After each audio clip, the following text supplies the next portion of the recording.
Sorry, I got cut off. Haha. um, it doesn't.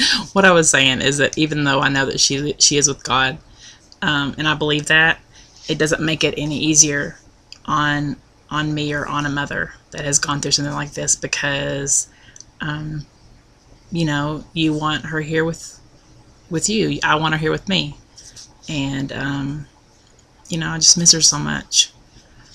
I just miss her.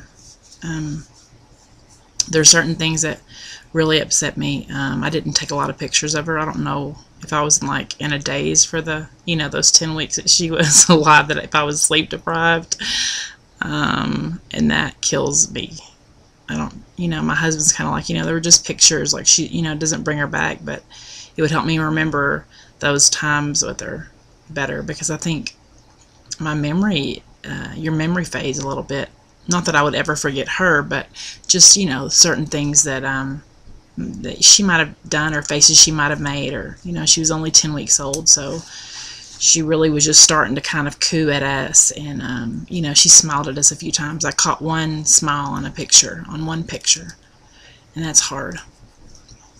I guess earlier in the first video I was saying that I guess I have to learn to accept my daughter's death, because there's no alternative really for me. That's how I feel. All of this is how I feel. It's my opinion. I'm not, you know, telling anybody else how they should feel. This is how I'm feeling. I don't think that I'll ever, you know, I have to accept her death, but I don't think I'll ever accept the way that it happened. It'll always bother me. The not knowing if I did something, you know, the not knowing if I did something that could have prevented it. I don't know, it just hit me out of left field. She was my third child.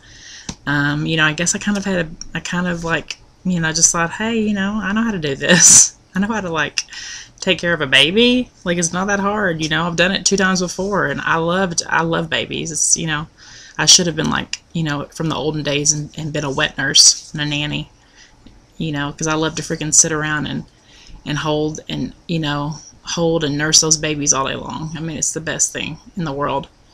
But it just blindsided me, and it made me, I guess right now I'm struggling with just how it happened. There's a lot of guilt that I carry, you know, because even though the coroner and everybody in my life has told me, you know, you didn't do anything, you know, to cause this, still, I mean, I was her mother, and I should have protected her, and I know that's how my husband feels too, you know. It's just, it's rough. So, which I'm sure losing a child in any manner is hell. I mean, you know, I hear about other people, and, you know, losing their children in other ways, and I mean, any way that I've ever heard, I can't imagine it. You know, it's your child. You know, you brought that person into the world, and but anyway, I was just blindsided by SIDS. Blindsided by it. I was, I mean,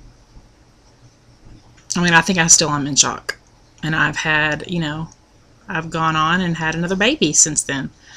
And I still can't believe that, I guess she was here such a short time. It's almost like, it kind of seems like it was a dream that she was here. Does that make sense? It was a dream, and, you know, either it was a dream that she was here, or because she was just here for such a short period of time that it just kind of doesn't seem real sometimes when I think about her. When I think about holding her and stuff, it doesn't seem real. Holding her and taking care of her, because she just was only here for just a teensy bit of time. But it definitely wasn't a dream. It definitely was real. So I was asking my mom the other day, like, when does life get easier? Because I think life, it just seems like it's just so hard.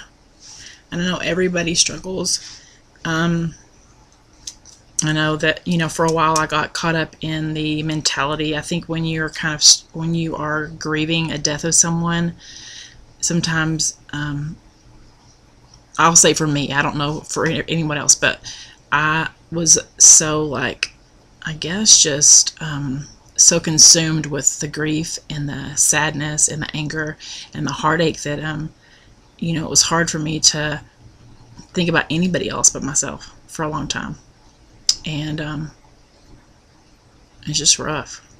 But I think I'm coming out of that. That's one of the reasons why I wanted to make these videos. I don't know if anybody will ever watch them. And I do know that already two bereaved mothers emailed me and told me that they watched them and they really appreciated them. So anyway, I guess I'm trying to think of anything else. I have so much that I could talk and talk and talk about this, but anyway, so Sailor's 12 weeks. He's healthy and happy. He's so fat. He weighs, he's 12 weeks and he weighs 17 pounds. And he's wearing like 6-month clothes, 6 to 9 month clothes. Well, he can fit into some of his 3 to 6 month stuff too. But he is fat and healthy and happy, and he's a good baby. And I am very thankful that I get to do this all over again. I know that I know that I'm lucky to have been able to have another baby. So I'm 30. I'll be 37 in like 9 days. So I'm getting on up there.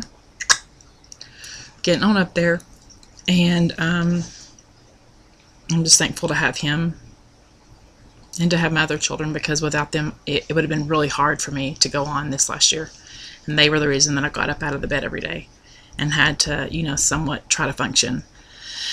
So that's why I just hope that I can get it together. I hope that I can learn to, my heart can learn to heal, that it can heal, so that I can be a good mom to my kids and be a good wife to my husband.